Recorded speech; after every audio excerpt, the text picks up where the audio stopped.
Marcus Blackwood wasn't supposed to survive that night on the Red River. Chains still fresh on his wrists, he stood between a plantation owner and 12 armed raiders. Nothing but quick thinking and a borrowed rifle keeping them all alive. The owner walked away free. Marcus earned his liberation, but freedom was just the beginning. What came next would make plantation owners across Arkansas lose sleep, would turn his name into a whisper that stopped posses in their tracks, would transform one freed man into a ghost that moved through the night liberating hundreds, while 300 armed men failed to catch him. Before we carry on, please hit the subscribe button to make my day and let me know where you are watching from in the comments. The spring of 1863 brought unusual heat to the Arkansas Delta, the kind that made the cotton fields shimmer like water and turned the air thick enough to chew. Marcus Blackwood had known 22 summers on the Hutchinson plantation, every one of them measured in scars across his back and calluses on his palms that never softened. His mother had died when he was 12. Fever took her in 3 days, and his father had been sold south before Marcus could form memories of his face. The plantation stretched across 4,000 acres of prime bottomland, and old Harrison Hutchinson ran it with the efficiency of a man who saw human beings as equipment that required occasional maintenance and frequent replacement. Marcus had learned early that survival meant keeping his head down, his thoughts invisible, his abilities carefully hidden beneath a mask of compliance. He could read, taught by his mother in whispered lessons by candlelight before she passed, and he could calculate numbers faster than the plantation's bookkeeper, though he never let anyone see this skill. He watched everything, forgot nothing, and understood that the difference between life and death often came down to knowing which white man was drunk, which overseer had a short temper, which day of the month the master settled accounts, and might be looking for someone to make an example of. The night everything changed started ordinary enough.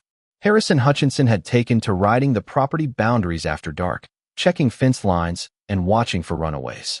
Marcus had been selected to accompany him, leading the spare horse and carrying supplies, a duty he'd performed dozens of times before. They rode along the river road as twilight deepened into full darkness, the Red River running high and fast from spring rains, its surface catching the last purple light of day. Hutchinson was in a mood to talk, which happened sometimes when he'd been drinking but not yet drunk, that narrow window where he saw his property as something approaching human. "You know why I keep you close, boy?" he asked, not expecting an answer. "Because you're smart enough to be useful but not stupid enough to run. A man who runs gets himself killed, or worse. You understand that, don't you?" Marcus made the appropriate noises of agreement, his eyes scanning the darkening tree line out of habit. That's when he saw them. Just the slightest movement in the underbrush, moonlight catching on metal where no metal should be. His heart kicked hard against his ribs, but he kept his face neutral, kept walking the horses forward while his mind raced through possibilities. Raiders were common enough, Confederate deserters or Union sympathizers, or just plain bandits who saw the chaos of war as opportunity. The Red River corridor was a contested zone where nobody's law ran strong enough to matter. He had perhaps 30 seconds to make a decision that would define the rest of his life. Let the ambush happen and Hutchinson dies, which might mean freedom or might mean every slave on the plantation executed as a warning. Call out a warning, and maybe Hutchinson lives, maybe shows gratitude, maybe just assumes Marcus was part of the plan all along. Or try something else entirely, something that required perfect timing and a gamble that his reading of human nature was accurate. "Master Hutchinson," Marcus said quietly, stopping the horses. "I think I saw something move up ahead. Might be nothing, might be coyote, but the lead horse is acting nervous." Hutchinson reined in, squinting into the darkness with eyes that had seen too many years and too much whiskey. "Where?" "About 50 yards, just past that fallen oak." Marcus kept his voice calm, respectful, while his peripheral vision tracked movement in the trees. More than one man, at least a dozen by his count, spreading out to cut off escape routes. "Could be I'm seeing shadows, sir, but if it was me, I'd want to know what's ahead before riding into it." The ambush came sooner than Marcus expected, impatience overriding tactics. A voice called out from the darkness, rough and commanding, telling them to stop and throw down weapons. Hutchinson cursed and reached for the rifle on his saddle, which would have gotten them both killed, but Marcus moved faster. He grabbed the reins of Hutchinson's horse and spurred both animals hard to the left, not forward or back, but sideways toward the river, the one direction the ambush hadn't fully covered.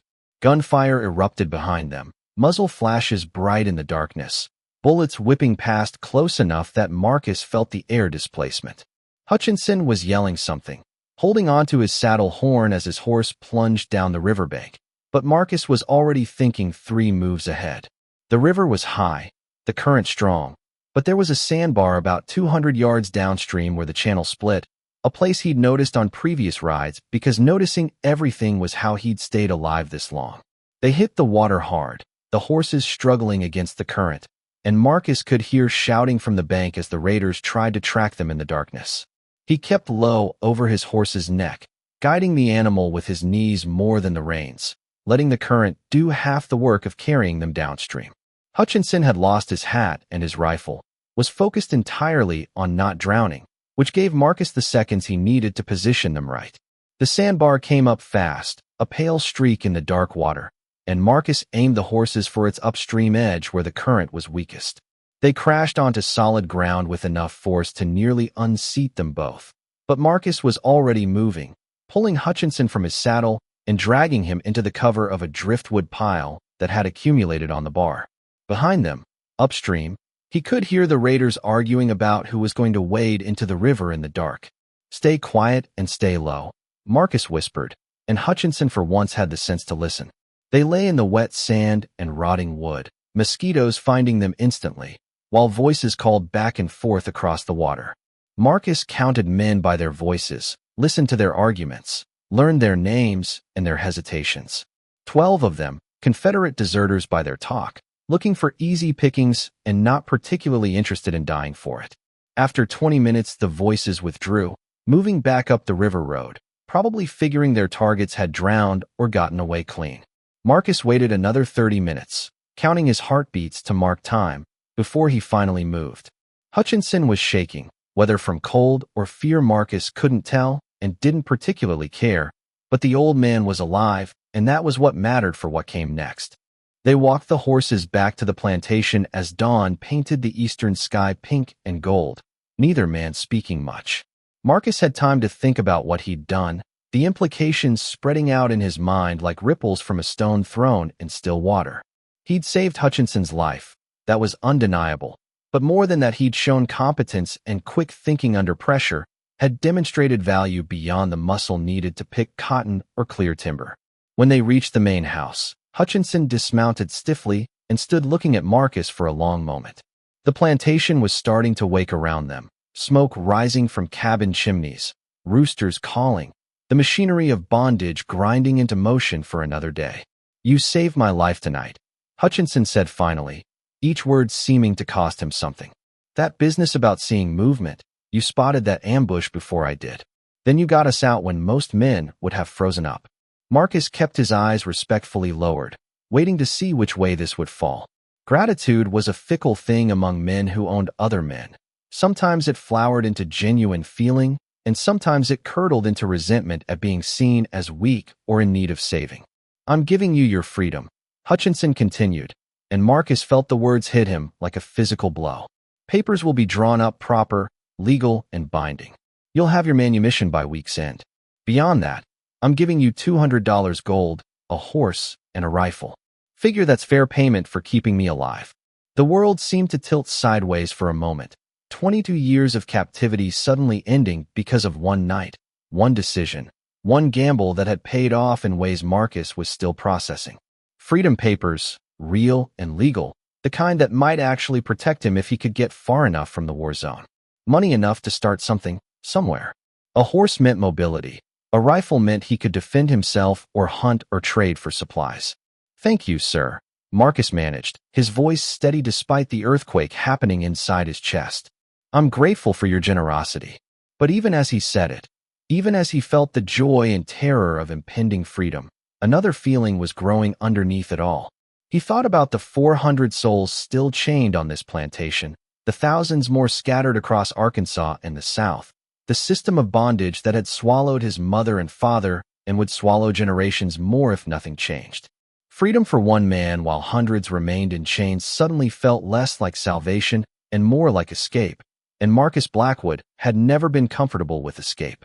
The week that followed passed in a strange blur. Marcus received his papers, carefully folded into an oilskin pouch that he kept against his skin at all times. The gold came in $20 coins, heavy and real in his hands. The horse was a good one, a 4-year-old gelding with strong legs and a calm temperament. The rifle was a Spencer repeating rifle, 7 shots without reloading, the kind of weapon that could change the odds in any fight. He spent those days watching the plantation with new eyes, seeing it as something he was leaving behind rather than something he was trapped within. He watched the field hands dragging themselves out at first light, watched the overseers whip enforce the rhythm of labor, watched children who should have been playing instead working alongside their parents. He watched, and something hardened inside him, crystallizing into a purpose that felt as solid and real as the gold coins in his pocket. On his last night before leaving, Marcus sat with old Benjamin, who at 60-some years was the closest thing to a historian the Plantations' enslaved community had. Benjamin had been born on this land, had seen 3 generations of Hutchinsons come and go, had accumulated more knowledge than most educated white men, though he'd never been allowed to read a written word. "You're free now," Benjamin said, smoking a pipe carved from hickory wood. "That's something most of us never see. Where you planning to go?" "West, maybe," Marcus said, which was what everyone assumed. "Or north? Haven't decided yet." Benjamin studied him with eyes that had seen too much and forgotten none of it. "But you're coming back, aren't you? I can see it in how you're watching everything, memorizing it all. You're planning something." Marcus was quiet for a long moment, listening to the night sounds of the plantation, the sounds that had formed the backdrop of his entire life. "If I came back," he said carefully, "what would I need to know?" Benjamin's smile was grim, but not without warmth. "You'd need to know which plantations have the meanest overseers, which owners are in debt and taking it out on their people, which places have the loosest security. You'd need to know the river crossings and the safe houses, the sympathizers and the informers. You'd need to know that the Quakers running the station 20 miles north of here will feed anyone who comes hungry, and you'd need to know that Marshall Vickery in Little Rock will hang any black person who looks at him wrong, papers or no papers." "And if someone wanted to do more than just run?" Marcus asked. "If someone wanted to actually free people, not just help them escape?" Benjamin was quiet for a longer time, the pipe smoke curling into the darkness. "Then that someone would need to be half ghost and half devil," he said finally. "Would need to move through the night like smoke, strike fast and fade faster. Would need to be willing to become something that scares white folks so bad they stop thinking straight, because fear is the only thing that changes how men with power behave." Marcus left the next morning with his freedom papers, his gold, his horse, and his rifle. He rode west as everyone expected, but only for 3 days. Then he turned north, then east, then began a wandering path that would eventually circle back toward the Arkansas Delta. He had a lot to learn and not much time to learn it, because the thing taking shape in his mind required skills he didn't yet possess. The war was in its 2nd year, and the old rules were breaking down everywhere Marcus looked. He found Confederate deserters camped in the woods, Union sympathizers hiding in plain sight, freed black communities trying to build something from nothing, while former Confederate soldiers tried to tear it back down. He found weapons scattered across the countryside, left behind by retreating armies or stolen from supply wagons, available to anyone bold enough to claim them. He spent 6 months learning to shoot, not just point and fire, but really shoot, practicing until he could hit a playing card at 30 paces, until the rifle felt like an extension of his own arm. He learned from an old trapper named Silas Green, who asked no questions and cared nothing about the color of a man's skin as long as that man could pay for lessons in lead and powder. Green had fought in the Mexican War and knew things about tactics and ambush that Marcus absorbed like dry ground soaking up rain. "Thing about fighting," Green told him one evening as they cleaned their weapons, "is that most people think it's about being the strongest or the fastest or having the most men.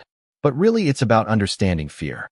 A man who's afraid makes mistakes, second-guesses himself, shoots at shadows. You learn to stay calm while making your enemies afraid. You'll win fights you got no business winning." Marcus learned to stay calm. He learned to plan 3 escapes before ever walking into a situation, learned to read terrain and weather and human nature, learned when to fight and when to disappear like morning fog. He learned to become the thing Benjamin had described, half ghost and half devil, a presence in the darkness that couldn't be pinned down or predicted. By the time he returned to the Arkansas Delta in late 1864, Marcus Blackwood had transformed himself. He still had his freedom papers, now worn soft from being checked and rechecked by every suspicious white person he encountered. He still had most of his gold, carefully hoarded and hidden. But he also had skills, contacts, a growing network of information that told him which plantations were vulnerable, which owners were desperate, which groups of enslaved people were ready to risk everything for freedom. The first liberation wasn't planned as the first of anything. Marcus had heard about the Patterson Plantation, a medium-sized operation about 40 miles from where he'd been enslaved, where the owner had recently died and his son was running things into the ground through equal parts incompetence and cruelty. 23 people were chained there, and through his network Marcus learned that they were ready to run if someone could just create the opportunity. He rode in on a moonless night in November, the kind of darkness that felt solid enough to touch. The plantation was laid out like most of them, main house on high ground, slave quarters down the slope near the fields, overseer's cabin positioned to watch both. Marcus had scouted it for 3 days, learning the patterns, timing the watch changes, identifying the weak points. The dogs went first, poisoned meat left where they'd find it on their evening patrol. Marcus hated doing it, but understood that sentiment was a luxury that got people killed. With the dogs down, the overseer's awareness dropped by half, human senses no match for animal instincts in the dark. Marcus slipped into the quarters at midnight, moving from cabin to cabin with hand signals and whispered instructions that had been agreed upon through intermediaries. 15 minutes, he told them. Take nothing but what you can carry silent. Children stay quiet, or we all die. Anyone not at the north fence line in 15 minutes gets left behind. They moved like smoke themselves, 24 people who understood that this was their one chance and hesitation meant death or worse. Marcus had mapped an escape route that avoided main roads, used creek beds and ridge lines, took advantage of every piece of cover the landscape offered. By the time the overseer woke to the silence where dogs should have been barking, by the time young Patterson stumbled from his house demanding to know what was happening, Marcus and 23 freed people were 5 miles away and moving fast. He got them to the Quaker station Benjamin had mentioned, handed them off to conductors who would move them further north, and disappeared back into the darkness. The entire operation had taken 6 hours from start to finish, and as far as the Patterson Plantation was concerned, their property had simply vanished like morning dew. News of the liberation spread through the network faster than Marcus could ride, growing in the telling until the stories bore only passing resemblance to what had actually happened. Some versions had him leading 100 armed men. Others claimed he could turn invisible. Still others insisted he was a Union agent with official backing. Marcus let the stories grow, understanding that reputation could be as useful as bullets, that fear and legend could protect him better than any amount of careful planning. The second liberation came 3 weeks later, a larger plantation with 47 people ready to run. This one went less smoothly, a guard spotting movement and raising alarm before Marcus could get everyone clear. Gunfire erupted in the darkness, muzzle flashes bright against the night, and Marcus found himself returning fire while covering the retreat of people who trusted him with their lives. He discovered something about himself in that moment, something cold and clear as spring water. He could kill if necessary, could put a bullet through a man who was trying to put bullets through fleeing families, could do it without hesitation and save the moral reckoning for later. The guard went down. 2 more hesitated, and in that hesitation Marcus and the freed people melted into the forest. The moral weight of taking a life didn't hit Marcus until 3 days later, when the adrenaline had faded and he had time to think about what he'd done. He'd killed a man, ended a life, made a widow somewhere, even if that man had been trying to keep human beings in chains. The justification was clear, the necessity undeniable, but it still sat heavy in his chest like a stone he couldn't cough up. He wondered if this was how soldiers felt after their first battle, if this sick feeling in his gut was something that would fade or something he'd carry forever. Old Benjamin had told him once that the hardest part of freedom wasn't getting it, but learning to live with what you had to do to achieve it. Marcus understood that now in ways he hadn't before, understood that liberation wasn't clean or simple, that it required moral compromises that couldn't be avoided no matter how carefully you planned. He could have let those guards keep the 47 people in bondage, could have aborted the operation and walked away with clean hands. But then those 47 souls would still be enslaved, still suffering under the whip, still dying slowly in a system designed to break them. The mathematics of it were brutal but undeniable. One man's death versus 47 people's freedom. One widow's grief versus the joy of dozens of families reunited.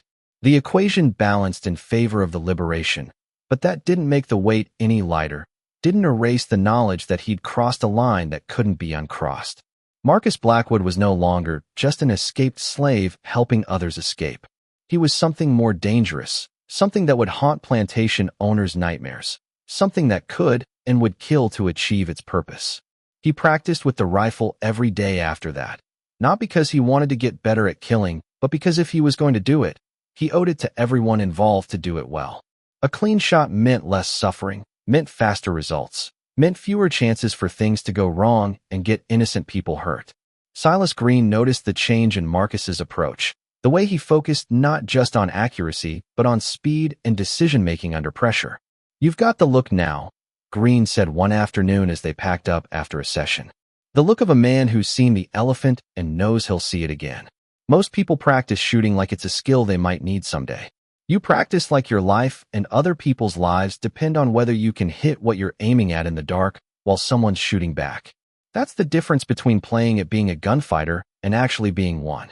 Marcus wasn't sure he wanted to be a gunfighter, wasn't sure he wanted the reputation or the weight or the knowledge that violence was now part of his toolkit. But wanting didn't enter into it anymore. He'd started something that was bigger than his comfort or his moral qualms, had set in motion events that would continue whether he participated or not. The only question was whether he'd do it well or do it poorly, whether his actions would save lives or waste them through incompetence or hesitation. But this liberation left bodies behind, left evidence that this wasn't just mass desertion but organized resistance. The plantation owners began to take notice, began to realize that something new and dangerous was moving through their territory. They started posting larger guards, increasing patrols, offering rewards for information. The hunt was beginning. By the spring of 1865, Marcus had liberated 9 plantations and freed nearly 200 people.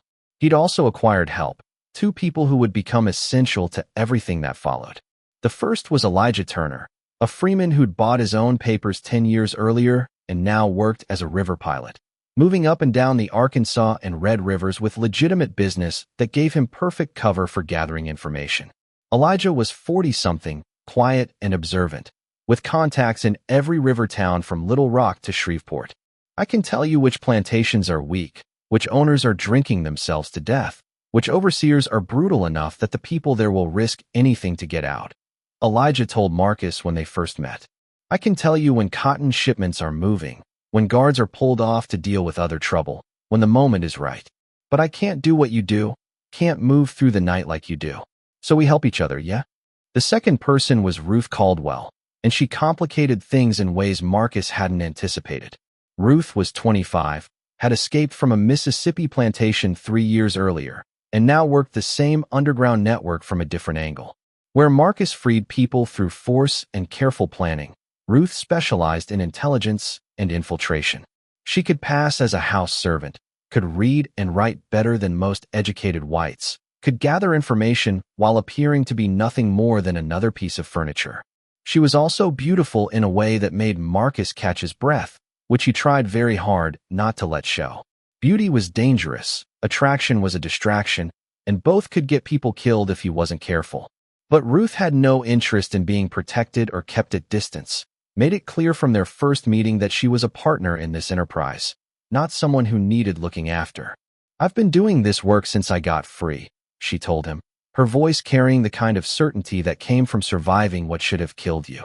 "I've walked into plantations you're planning to hit, talked to the people there, assessed whether they're ready to run or if they'll panic and get everyone caught. I know which owners can be bribed, which overseers might look the other way for the right price, which white folks in town secretly want to see the whole system burn, but won't lift a finger themselves. You want to keep liberating plantations, you need me. Question is whether you're smart enough to know it. Marcus was smart enough to know it, though admitting it meant acknowledging that his operation had weaknesses he hadn't fully recognized. Ruth brought skills he lacked, a sophistication in gathering intelligence that came from years of watching and listening in places where enslaved people were invisible.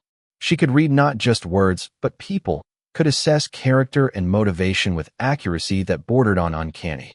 More than once her judgment about whether a contact was trustworthy or whether a target was ready for liberation proved more accurate than Marcus's own instincts. Their working relationship developed over months of planning and executing operations together, each learning the other's patterns and preferences, each coming to trust judgments that initially seemed questionable. Marcus learned that when Ruth said a plantation wasn't ready, she meant something fundamental about the psychology of the people there, meant they'd hesitate at a critical moment or panic when things went wrong. He learned to trust that assessment even when the tactical situation looked favorable, learned that liberating people who weren't psychologically ready was worse than not liberating them at all. Ruth learned that Marcus's caution wasn't cowardice but calculation, that when he spent days scouting a target, he was building a three-dimensional map in his mind, identifying every guard rotation and weak point and escape route. She learned that his refusal to take unnecessary risks wasn't about protecting himself, but about protecting everyone who depended on him, that every decision he made carried the weight of dozens of lives in the balance. The attraction between them grew alongside the trust, impossible to ignore, but complicated by the constant danger they lived in. There were nights when they'd return from successful operations, adrenaline still coursing through their veins, and the space between them would feel charged with possibilities neither was quite ready to explore. There were moments in planning sessions when their hands would touch over maps and both would freeze, aware of the current running between them, aware of how easy it would be to let that current pull them somewhere that might compromise their judgment. It was Elijah who finally addressed the elephant in the room, his usual quiet observation cutting through the tension they'd been dancing around for months.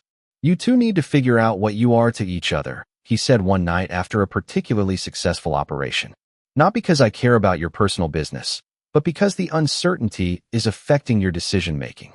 I've watched you both hesitate on calls you'd normally make without thinking, seen you take extra risks to protect each other beyond what the situation requires.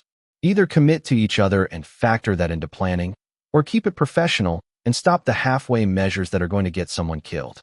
The conversation that followed was one of the hardest Marcus had ever had, harder in some ways than planning liberations or evading posses.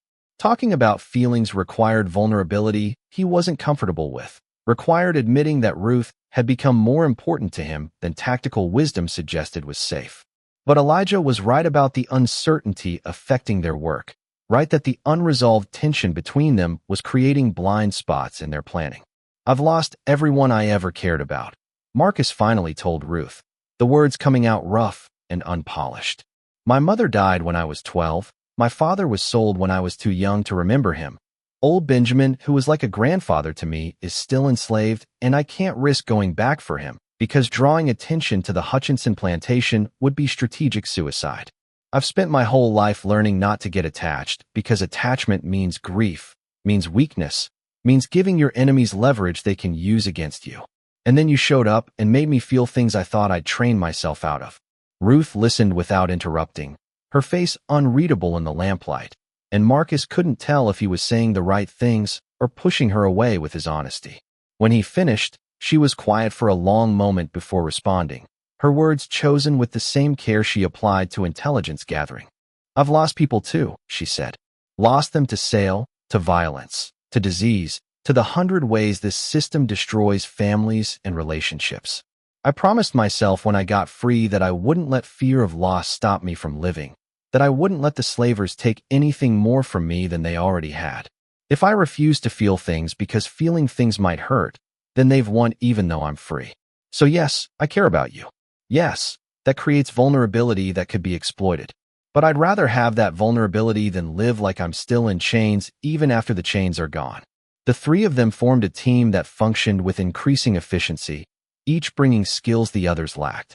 Elijah gathered information from his river routes, learned the economics and politics that shaped plantation vulnerabilities.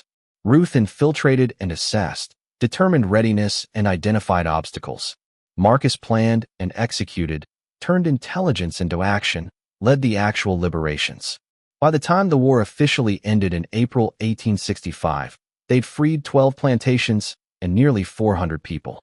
But the war's end didn't bring peace to Arkansas, didn't suddenly make plantation owners accept that their world had changed.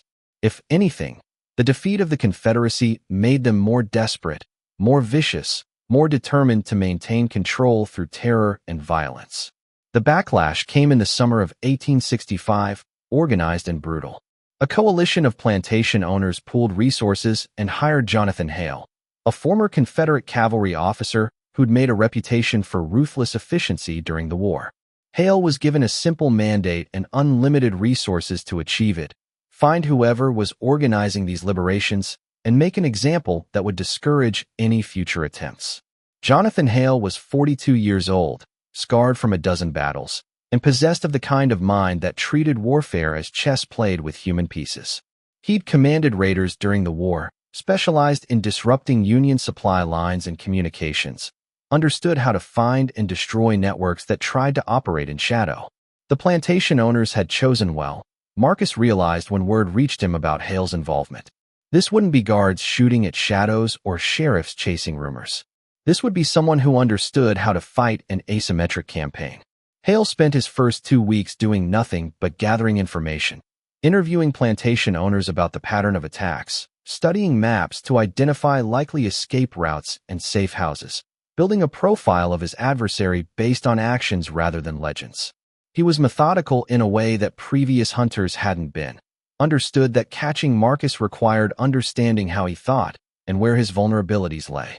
The profile Hale developed was disturbingly accurate. He correctly identified that Marcus relied on detailed reconnaissance, that liberations were planned weeks in advance with multiple contingencies, that the operation depended on a network of informants and safe houses rather than just one man's actions. He correctly assessed that Marcus would prioritize certain types of plantations over others, those with brutal conditions and people ready to run. He correctly predicted that Marcus would avoid unnecessary violence, but wouldn't hesitate to use force when needed to protect freed people. Armed with this profile, Hale designed a counter-strategy that targeted Marcus's dependencies rather than Marcus himself. If Marcus relied on reconnaissance, make reconnaissance more dangerous by posting watchers who watch for watchers. If he depended on informants, identify and pressure those informants until they either stopped helping or revealed themselves. If he used predictable escape routes, mine those routes with patrols positioned to intercept rather than prevent. Hale's first move was to shut down the obvious escape routes, placing watchers at river crossings and known sympathizer houses, making it harder to move freed people north. His second move was to infiltrate the network, offering rewards large enough to tempt betrayal, applying pressure to anyone suspected of helping. His third move was to gather a force of men, not just hired guns but former soldiers who knew discipline and tactics. Within 2 months, Hale had assembled a posse of 80 men, well-armed and organized into units that could operate independently or converge for larger actions. They began a systematic campaign of intimidation, raiding suspected safe houses, arresting anyone who couldn't prove legitimate business, making it clear that helping escaped slaves would result in consequences that extended far beyond fines or jail time. Marcus felt the pressure immediately. Contacts who'd been reliable went silent, scared away by Hale's aggressive tactics. Safe houses that had sheltered dozens of freed people suddenly became too dangerous to use. Escape routes that had worked for months were now watched constantly, requiring dangerous detours through unfamiliar territory. For the first time since starting this work, Marcus faced the real possibility of failure. The challenge forced him to evolve, to move beyond the methods that had worked when nobody was looking too hard. He began using false intelligence, deliberately leaking information about planned targets to see who in the network couldn't be trusted. He developed new escape routes that avoided obvious paths, using terrain so difficult that Hale's men would need guides just to follow. He started hitting targets during the day when patrols expected night operations, breaking the pattern that Hale had identified. But the most significant change was psychological. Marcus stopped trying to be invisible and started deliberately building his reputation as something to be feared. If Hale was going to organize hunters, Marcus would make them question whether the pay was worth the risk. If plantation owners were going to fund these campaigns, Marcus would make the costs of continuing higher than the costs of stopping. Hale's first move was to shut down the obvious escape routes, placing watchers at river crossings and known sympathizer houses, making it harder to move freed people north. His second move was to infiltrate the network, offering rewards large enough to tempt betrayal, applying pressure to anyone suspected of helping. His third move was to gather a force of men, not just hired guns but former soldiers who knew discipline and tactics. Within 2 months, Hale had assembled a posse of 80 men, well-armed and organized into units that could operate independently or converge for larger actions. They began a systematic campaign of intimidation, raiding suspected safe houses, arresting anyone who couldn't prove legitimate business, making it clear that helping escaped slaves would result in consequences that extended far beyond fines or jail time. Marcus, Elijah, and Ruth were forced to adapt. The easy targets were gone, guarded now, or too risky to approach. The escape routes were compromised, requiring new paths through more dangerous territory. The network was under pressure, people afraid to help for fear of what Hale's men might do. For the first time since starting this work, Marcus faced the real possibility of failure. They met in a safe house 20 miles outside Little Rock, a cabin owned by a Quaker family that had been helping runaways for 30 years. Rain hammered the roof while they discussed options around a table marked with years of use, coffee cups and maps spread between them. "Hale's smart," Elijah said, tapping a map where river crossings were marked. "He's not trying to catch us in the act. He's trying to make it impossible for us to operate at all, shut down the infrastructure we depend on." Ruth nodded, her fingers tracing plantation locations. "And he's succeeding. Half our contacts have gone dark, too scared to help.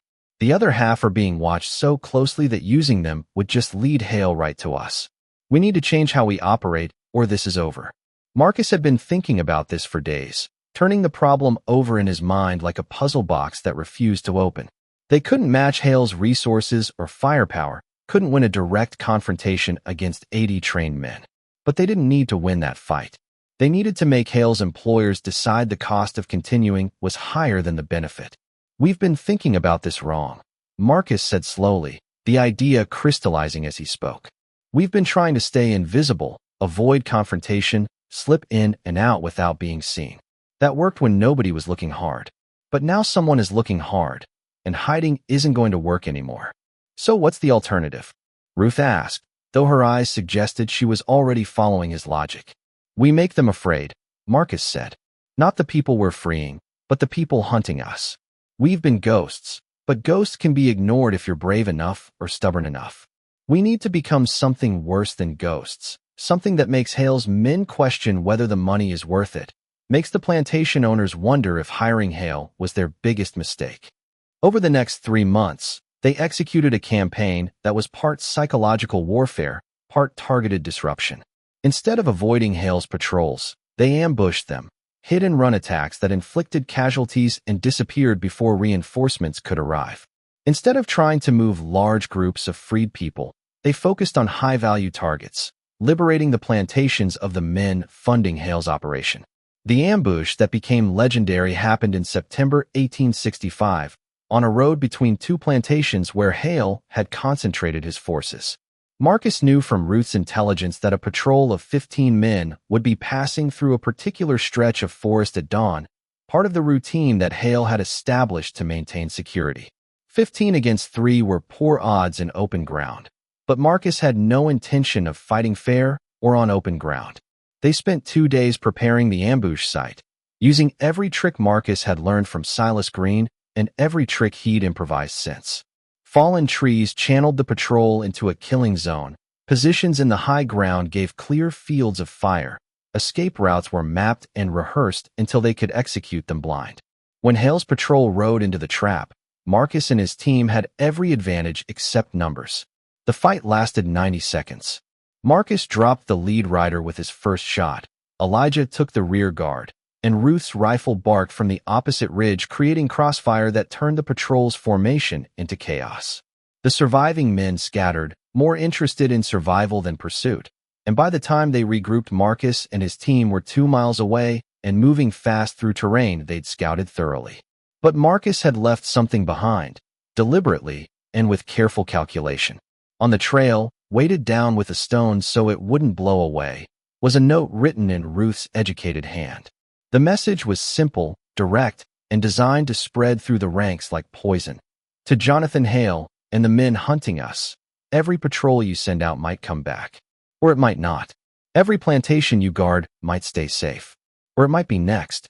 You're fighting for other men's money while we're fighting for freedom. Ask yourselves if that's a fight worth dying for. The note worked better than Marcus had dared hope. Within a week, 3 of Hale's units had deserted, deciding that no amount of pay was worth being hunted by people who could appear from nowhere and disappear like smoke.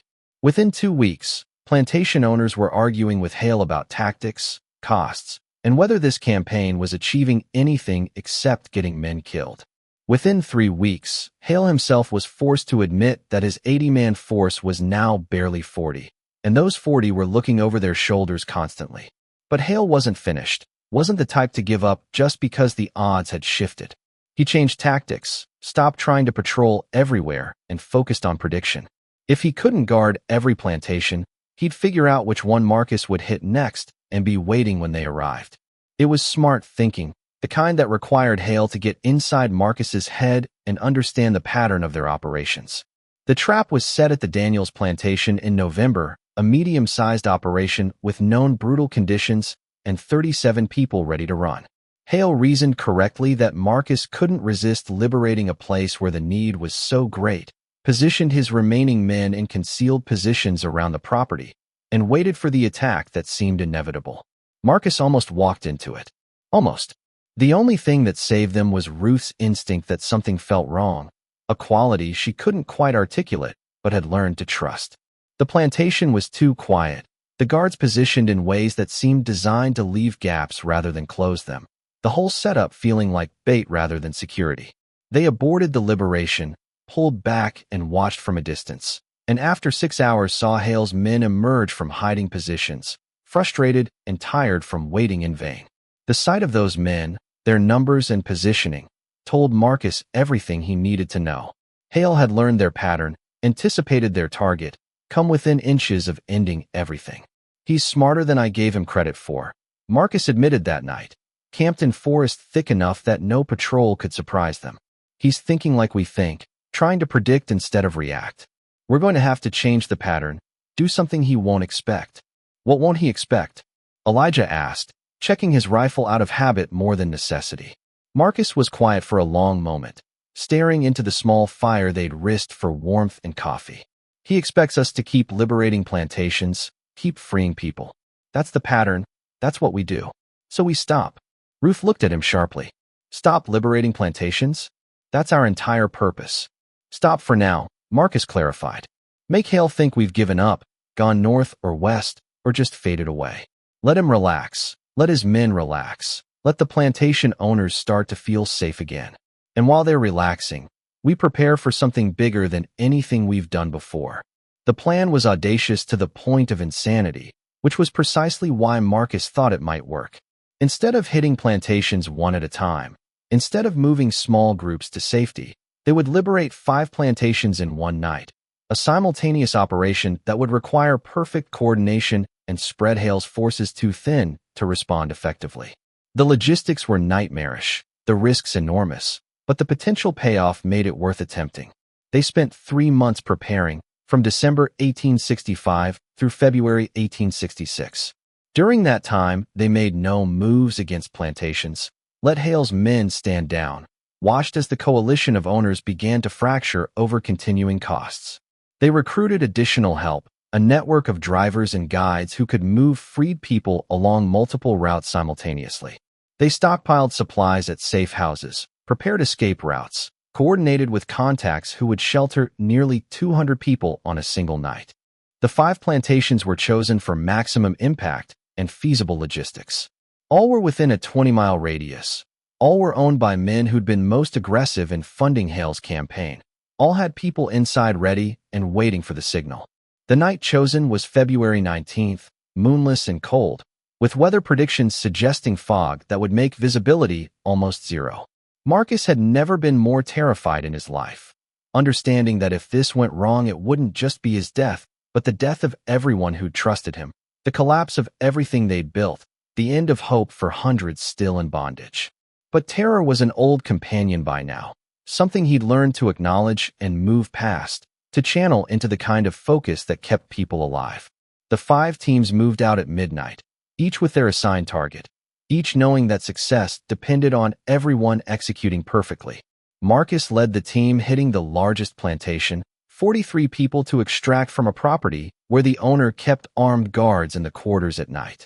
Elijah commanded the second team, Ruth the third, and 2 men they trained and trusted led the fourth and fifth. Marcus's team hit first, taking down guards silently with blades rather than gunfire, moving through the quarters like shadows and rousing people who'd been expecting this night for months. The fog was perfect, thick enough that visibility dropped to 10 feet, sound muffled and directions confused for anyone who didn't know the terrain intimately. They moved the freed people in single file, each holding onto the person in front, a human chain threading through the darkness toward freedom. The alarm was raised on the fourth plantation, a guard spotting movement and firing blindly into the fog. The gunshot echoed across the bottomland, audible for miles, and Marcus knew that Hale would be scrambling his men even as he kept his own team moving forward. Speed now was everything, getting clear before response forces could organize. All 5 teams extracted successfully, nearly 200 people moving along pre-planned routes towards safe houses scattered across 3 counties. Hale's men responded as Marcus had predicted, converging on the plantations where alarms had been raised, but by the time they arrived there was nothing to find except empty quarters and owners screaming about property loss. The fog that had aided the liberations also prevented effective pursuit, Hale's men stumbling through the darkness while the freed people moved along paths they'd memorized and practiced. By dawn, every freed person was safe in temporary shelter, and Marcus, Ruth, and Elijah were camped in a cave system they'd prepared for exactly this eventuality, prepared to wait out the initial fury of the response. The operation had succeeded beyond Marcus's most optimistic projections. Not a single person lost. Hale's forces scattered and ineffective, the coalition of owners facing losses they couldn't absorb. But the real victory became apparent over the following weeks, as news of the 5 plantation liberation spread through Arkansas and beyond. The story grew in the telling, as stories always did, until it became legend. A slave who'd freed himself and then freed hundreds more, who moved through the night invisible as smoke, who struck 5 plantations in one night, while the famous Jonathan Hale and his army of men could do nothing to stop him. The story traveled through the network, gave hope to people who'd had none, struck fear into owners who'd thought themselves untouchable. Jonathan Hale tried to continue the hunt, but his remaining men were deserting faster than he could replace them, the coalition of owners fragmenting as some decided cutting losses was wiser than throwing good money after bad. By March 1866, Hale's force was down to 12 men, and those 12 were more interested in guarding their employer's immediate property than chasing ghosts through the Arkansas backcountry. In April, Hale himself gave up, took his remaining pay, and headed back to Texas, admitting defeat for the first time in a military career spanning 20 years.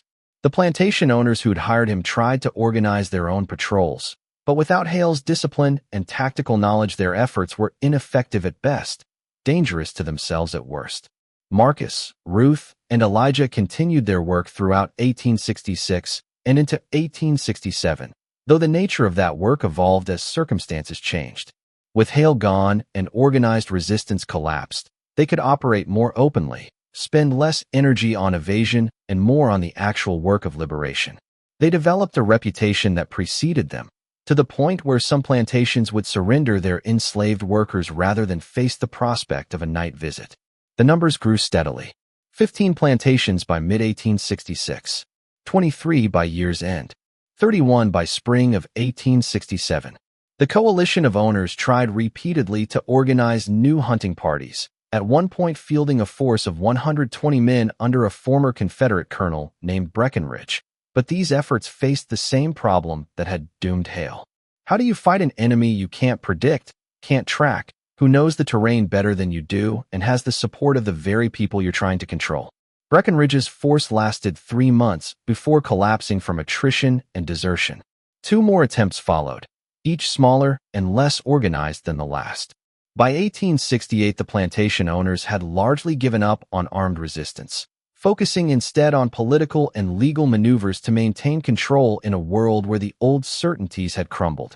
Marcus kept count of the plantations they'd liberated, each one a small victory in a war that was far from over. 38 by the end of 1868, 43 by mid-1869. The work took a toll, physically and mentally. Years of living in constant danger, of making life-and-death decisions, of carrying the weight of hundreds of lives depending on your judgment. There were nights when Marcus woke gasping from dreams of failures that hadn't happened yet, of ambushes he hadn't spotted, of people trusting him only to end up dead because he'd made the wrong call. Ruth was there for those nights, had become more than a partner in liberation work, had become the person who understood him in ways nobody else could.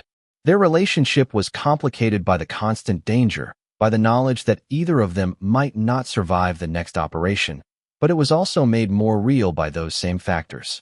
When you've seen someone at their worst and their best, when you've fought beside them and planned with them and trusted them with your life, the normal courtship rituals felt unnecessary. "We should stop," Ruth told him one evening in late 1869, as they planned what would become their 47th liberation. "Not forever, but for a while. We've freed over 1,500 people, destroyed the economic foundation of the plantation system in 3 counties, made Marcus Blackwood a name that terrifies every slave owner in Arkansas. We've done enough that taking a break wouldn't be surrender." Marcus understood what she was really saying, that the odds couldn't hold forever, that every operation increased the chance that their luck would run out, that continuing until they died or were captured meant all the progress they'd made died with them. But stopping felt like abandoning everyone still in chains, felt like declaring victory while the war was still being fought. "3 more," he said finally. "There are 3 more plantations where the people have been waiting, where we've promised to come. We free those 3, and then we reassess, figure out what's sustainable long-term instead of just reacting to opportunities."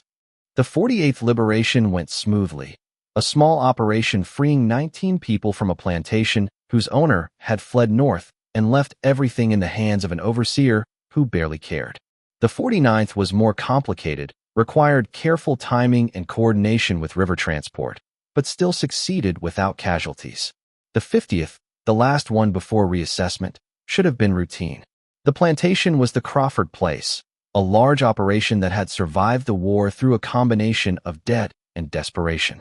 62 people were ready to run, the largest single liberation Marcus had attempted since the 5 plantation operation. The intelligence from Ruth was solid, the timing carefully chosen, the escape route rehearsed and prepared.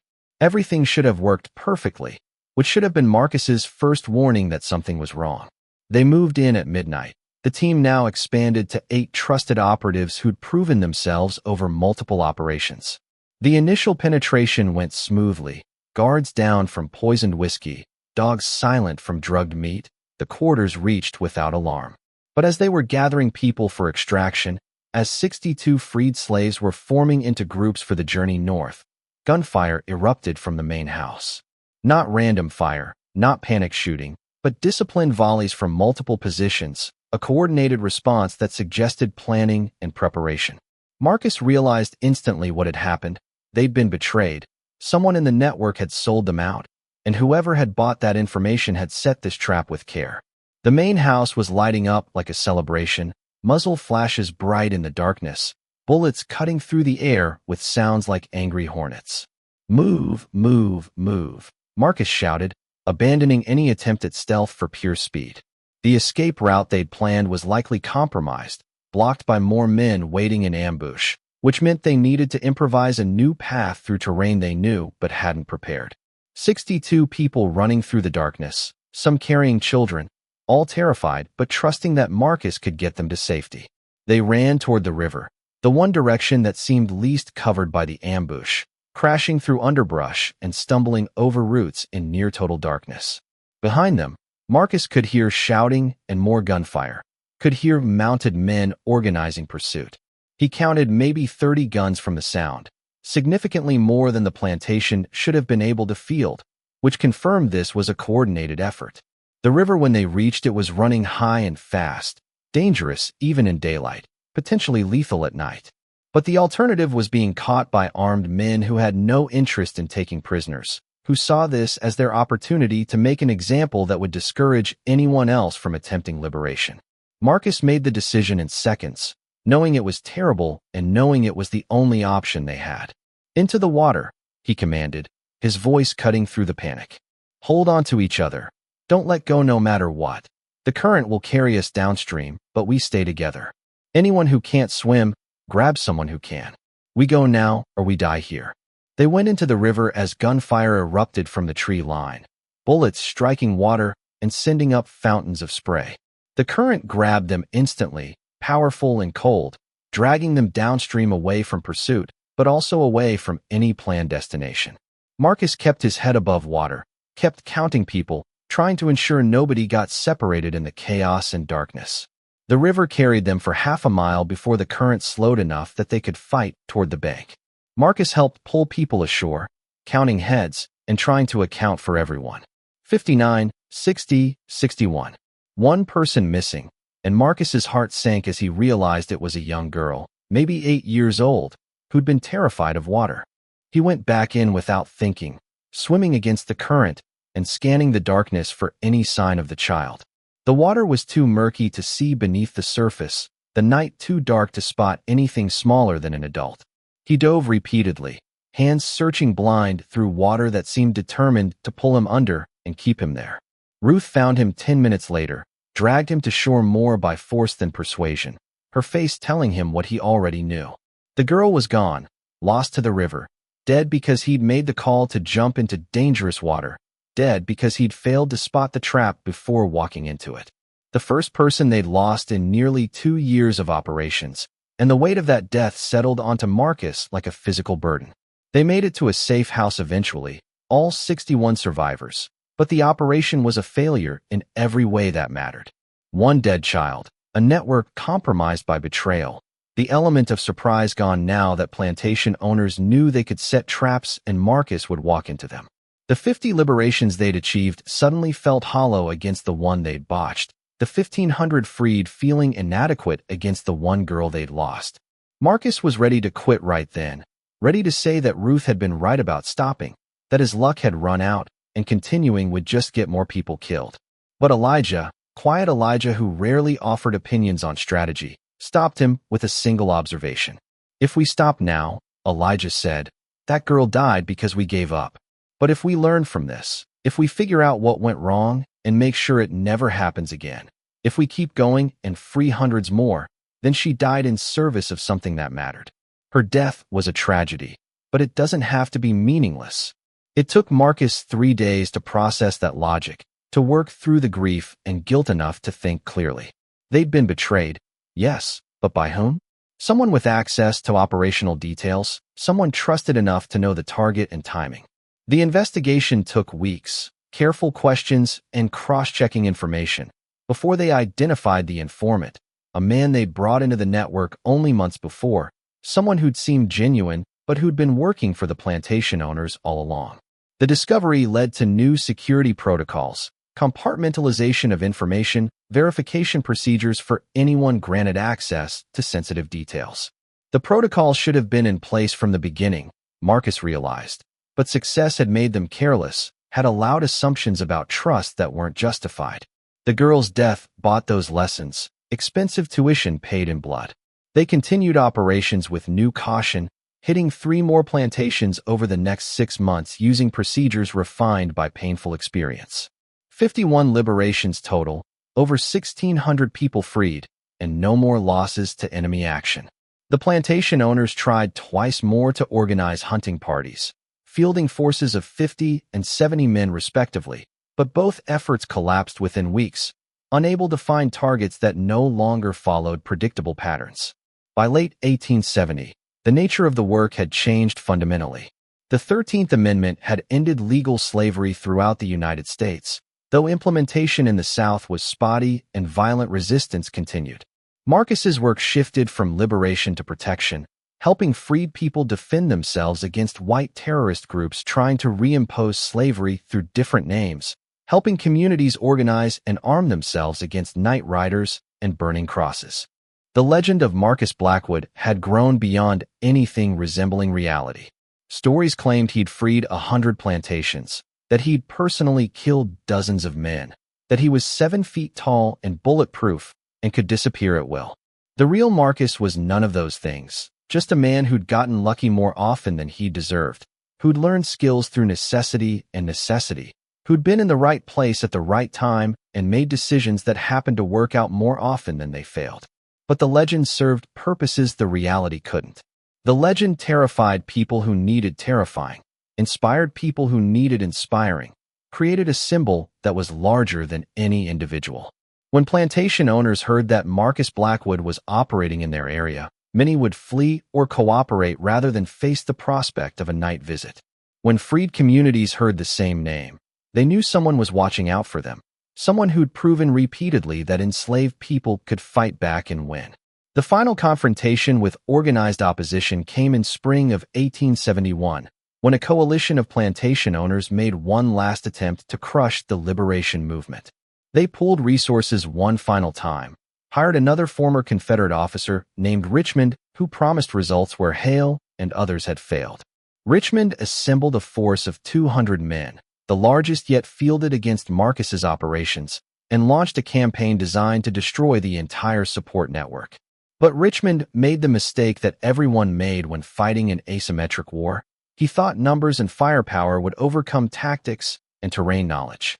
His 200 men were impressive when gathered together, intimidating when marching in formation, but they couldn't be everywhere at once, couldn't guard every safe house and patrol every route and protect every potential target simultaneously. Marcus, Ruth, Elijah, and their expanded network of operatives responded by doing what they did best, appearing where Richmond's forces weren't, striking targets he wasn't guarding, melting away before his men could respond. They didn't fight Richmond's army directly because that would be suicide. Instead, they made his employers pay increasing costs for decreasing results until the whole enterprise collapsed under its own weight. The campaign lasted 4 months before Richmond admitted defeat, his force reduced through desertion and demoralization to barely 80 men, those 80 more interested in protecting themselves than hunting an enemy they couldn't pin down. He returned to the coalition of owners with the same message Hale had delivered 5 years earlier. You can't defeat these people with conventional military force. You need to accept that the world has changed and adapt to that reality. This time the message stuck. The plantation owners had spent 6 years and hundreds of thousands of dollars trying to stop Marcus Blackwood and his network, had fielded forces totaling more than 300 men at various times, had accomplished nothing except making the legend larger and the reality more effective. Some accepted freedom for their former slaves and tried to negotiate labor contracts. Others sold out and moved north or west. A few diehards continued fighting through legal means and terrorist violence, but no longer organized large-scale military responses. Marcus continued liberation work through 1872, though the nature of that work evolved as circumstances changed. Instead of dramatic night raids, they now focused on legal advocacy, community organizing, armed defense against terrorist groups. Instead of freeing people from chains, they helped freed people build lives and communities that could sustain themselves without constant outside support. The final tally was 50 plantations liberated over a span of 9 years, though the number was somewhat arbitrary given how much the work had evolved. More than 1,600 people directly freed by operations Marcus led. Thousands more helped indirectly through the network and infrastructure his work created. 300 men fielded against them at various times, none successful in stopping or even significantly slowing the operations. By 1873, Marcus Blackwood was 32 years old and tired in ways that sleep couldn't fix. He'd spent a decade living in constant danger, making decisions that determined whether people lived or died, carrying the weight of a movement that had grown far beyond anything he'd imagined that night on the Red River when Harrison Hutchinson offered him freedom. The girl lost in the river still haunted his dreams, along with others who died despite his best efforts. reminders that even successful operations carried costs that numbers couldn't capture. Ruth and Marcus married in a small ceremony that spring, surrounded by people they'd freed and fought beside, people who'd become family in ways that transcended blood. Elijah stood up for Marcus, made a speech about how some men talk about freedom while others do the hard work of making it real, and everyone who'd known the three of them over the years understood that this wedding was also a kind of closure, a signal that the most intense phase of the struggle was ending. They settled on land they purchased in eastern Arkansas, far enough from the plantations they'd targeted that old enemies were unlikely to seek revenge, close enough to freed communities that they could continue supporting the ongoing work of building new lives. The land had been a plantation once. Its owner fled north during the war and never returned. And there was something fitting about Marcus farming soil that had once been worked by enslaved people, growing crops for himself and his family on land that represented everything he'd fought against. But the legend didn't settle down, didn't retire to farm in peace. Stories about Marcus Blackwood continued to spread and grow, each telling adding new details and eliminating inconvenient nuances. He became a folk hero in freed communities across the South, a cautionary tale for anyone thinking about reimposing slavery through intimidation and violence, a symbol of resistance that outlived the specific circumstances that created it. Former plantation owners who encountered Marcus in town or at markets would cross the street to avoid him, not because he presented any current danger, but because the name still carried weight, still evoked memories of nights when their property vanished like smoke, when armed guards proved useless and no amount of money could stop losses from mounting. The fear he'd deliberately cultivated during his liberation years had become self-sustaining, a reputation that protected him and his family without requiring continued action. Jonathan Hale, the Confederate officer who'd failed to stop Marcus despite 80 men and unlimited resources, eventually wrote a memoir that included a chapter about his Arkansas campaign. He described Marcus Blackwood as the most effective irregular fighter he'd encountered in 20 years of military service, praised the tactical acumen and psychological warfare that made defeating him impossible with conventional means, admitted that accepting defeat was the smartest decision he'd made even though it still bothered him decades later. "I've fought in 2 wars and a dozen smaller campaigns," Hale wrote, commanded everything from cavalry units to full regiments, studied tactics under some of the finest military minds of my generation. But I never faced anyone who understood asymmetric warfare the way Marcus Blackwood did. He didn't win through superior numbers or better weapons. He won by making us afraid, by turning our strength into weakness, by being willing to do what needed doing while we were still debating what was possible. If he'd fought for the Confederacy, the war might have ended very differently.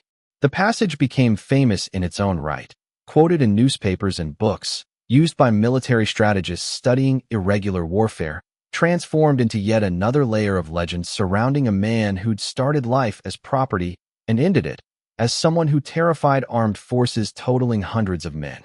Marcus himself rarely spoke about those years, uncomfortable with how the stories had grown beyond recognition, how the legend had diverged from reality in ways he couldn't control. When freed people came to him asking advice about resistance or organizing, he'd tell them what he'd learned, share the tactical knowledge and hard-won wisdom, but always with the caveat that circumstances were different now, that what worked in 1865 might not work in 1875. The important thing, he'd tell anyone who'd listen, wasn't that I was particularly brave or skilled. The important thing was that I started, that I proved it could be done, that I showed people who thought themselves powerless that they could fight back and win. Everything else was just details, just doing the work day after day and trying not to get killed while doing it. But modesty couldn't erase what he'd accomplished, couldn't diminish the impact of 9 years spent fighting a system that had seemed invincible until someone finally challenged it effectively. 50 plantations freed, 1,600 lives changed directly, thousands more affected indirectly, an entire region's power structure disrupted by one man and a small team working with limited resources against overwhelming opposition. The full accounting of Marcus Blackwood's campaign would take decades to compile, as historians sorted through exaggerated stories and scarce documentation trying to establish facts. They'd confirmed the liberation of at least 47 plantations, document the freeing of more than 1,500 people, verify that various plantation owner coalitions fielded forces totaling approximately 310 men over the course of multiple campaigns, all of which failed to stop or significantly slow Marcus's operations. They'd find evidence of sophisticated tactics and planning, of intelligence networks and secure communications, of psychological warfare and strategic timing that suggested someone with formal military training, though Marcus had never served in any army. They'd interviewed dozens of people he'd freed, hear first-hand accounts of night operations that sounded too dramatic to be real, except that multiple independent sources confirmed the same details. They'd also find the darker aspects that legend preferred to ignore, the moral compromises and difficult decisions that came with fighting a war in shadows. The guards killed to prevent alarm being raised, the informant who disappeared after being identified as a traitor, the close calls where success came down to luck rather than skill, the operations that failed or nearly failed despite careful planning. The complete picture that emerged from serious historical investigation was more complex and more human than the legend, showing Marcus Blackwood not as some kind of superhuman freedom fighter, but as a real person who'd seen an impossible problem and decided to solve it anyway, who'd made mistakes and learned from them, who'd been terrified many times but kept going because people were counting on him. By the time Marcus Blackwood died in 1914 at age 73, he'd lived to see the world transform in ways both hopeful and disappointing. Legal slavery was gone, but economic bondage and racial terror had replaced it in much of the South. Freed people had built communities and businesses and lives, but faced constant pressure from whites determined to maintain supremacy through violence and intimidation. The promise of Reconstruction had failed, giving way to Jim Crow and systematic oppression that in some ways was worse than slavery because it pretended to be freedom. But Marcus had also lived to see freed people resist that oppression, organize themselves, build institutions that could survive and thrive despite everything working against them. He'd seen the children of people he'd freed grow up with opportunities their parents couldn't have imagined, go to schools and own property, and vote in elections even when that vote was suppressed. He'd seen the network he helped build evolve into churches and civic organizations and defense leagues that continued the work of resistance through different means. His funeral drew hundreds of people, freed families he'd helped decades earlier, activists and organizers who'd learned from his example, historians wanting to pay respects to a living piece of history. They buried him on his farm, under an oak tree he'd planted the year he and Ruth were married, next to Ruth, who died 3 years earlier. The headstone was simple, just his name and dates and a line he'd requested. He tried. But the legend lived on, grew stronger if anything after his death, became a touchstone for future generations fighting their own battles against oppression and injustice. Civil rights activists in the 1950s and 60s invoked Marcus Blackwood's name when talking about armed self-defense, when organizing protection for freedom riders and voter registration drives, when arguing that nonviolence was a tactic, not a philosophy, and sometimes defense required force. The story of how one formerly enslaved man organized the liberation of 50 plantations and terrified 300 armed men into failure became a parable about what was possible when people refused to accept oppression, when they organized and planned and acted with courage and intelligence. It became a reminder that systems of power that seemed invincible could be challenged and defeated, that asymmetric warfare was about making the cost of maintaining oppression higher than the benefit, that fear could be a weapon and legend could be armor. Historians still debate details of his campaign, argue about which stories are true and which are embellishments, try to separate the man from the myth. But the core facts remain undisputed. Between 1864 and 1872, Marcus Blackwood led operations that freed over 1,500 people from slavery, evaded and defeated multiple organized attempts to stop him, and created a template for resistance that influenced movements long after his death.